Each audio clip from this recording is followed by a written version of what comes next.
Negara Indonesia. Turkey resists NATO pressure to admit Sweden.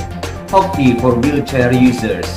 British Royal watched the flypast at Edinburgh.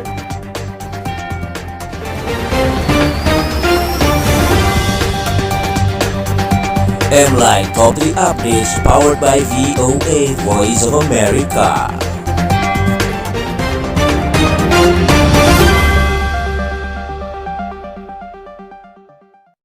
Turkey is facing mounting pressure from its NATO allies to lift its opposition to Sweden membership bid, but Ankara said it will not change its position until its demands are met. And analysts say that the impasse will probably have to be solved at the approaching NATO summit in Lithuanian capital Vilnius. For VOA, Dorian Jones reports. Ahead of the NATO summit, US President Joe Biden reaffirmed to Swedish Prime Minister Ulf Kristersson his support for Sweden's membership bid to join the military alliance. The United States fully supports Sweden's membership in NATO. NATO member Turkey is facing growing pressure to lift its opposition to Sweden's bid to join the alliance.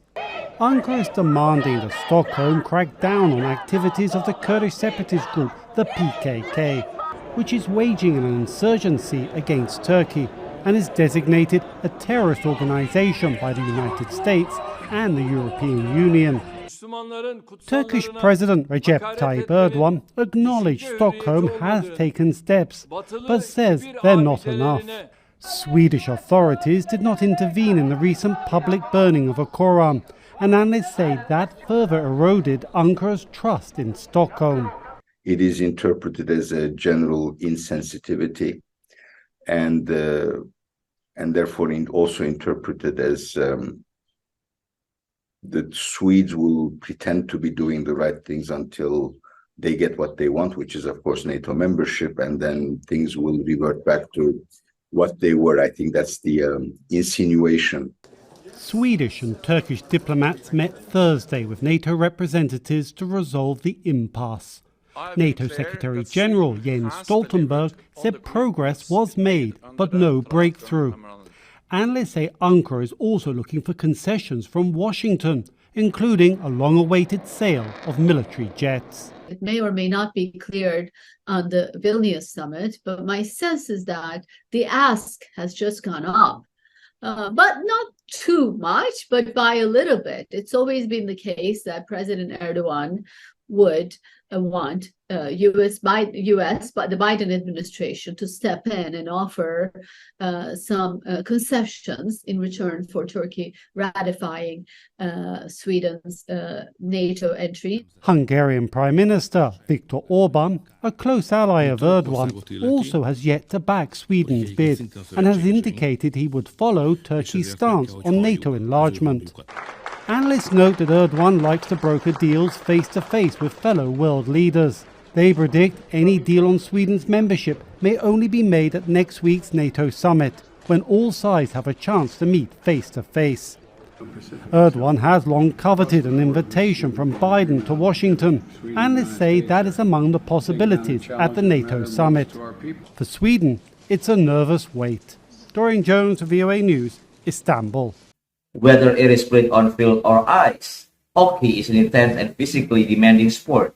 In Boston, players in power wheelchair have taken up for a challenge, and VOA Trina Trins have the report. The objective is simple: get the ball in the net. But it's not as easy as it looks. It's tricky. I mean, the ball can get away from you in a second. Marley Robinson is talking about Volt hockey, a relatively new sport in the U.S. Volt hockey is an exciting 3v3 power wheelchair adaptive sports for people with physical disabilities. And it is played on a gym floor, has a rink around the outside, and it's pretty much a mix of ice hockey, floor hockey, and field hockey.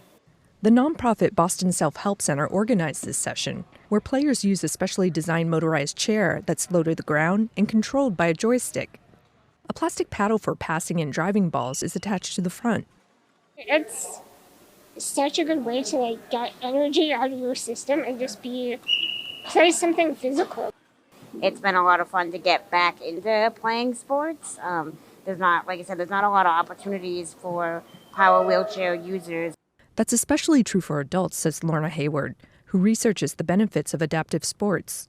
Once you become adult and you've either aged out of the system for kids, like with your parents taking care of you, and you're living as an independent adult, there are very few opportunities to participate in adaptive sports unless you're at a higher level and you do the Pan American Games or some of the adaptive sports Olympic level games. Robinson has spinal muscular atrophy, a form of muscular dystrophy. That's why Volt hockey is such a great sport for me, because it doesn't require any upper body strength, really. You just need to be able to control a joystick. Before Volt hockey, Desi Forty hadn't competed in a sport since middle school. For her, the game fulfills a certain need for speed. My power chair goes a maximum of 6 miles an hour, which is fast, but these chairs go 9 miles an hour, which is even faster, and they maneuver so quickly, and so it's really freeing to be able to be on the court. For players, it's a chance not only to get in the game, but to build community, says Coach Dylan Hogan. What it provides is something that doesn't exist in a lot of places, and it opens up new spaces for players with disabilities to hang out with people like them, people who are similarly left out in a lot of those common spaces. I love vault hockey because it's like the only activity that I could do that doesn't have to be modified to fit my needs.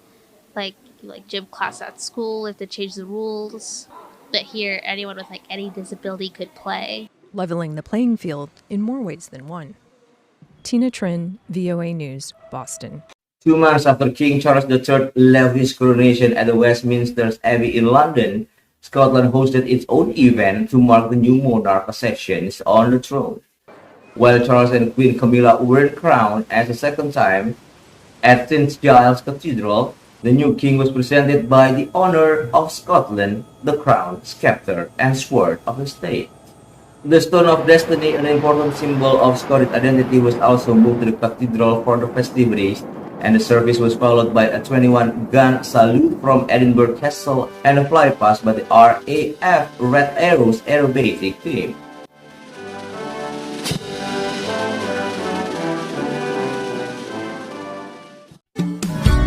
The Voice of America, VOA.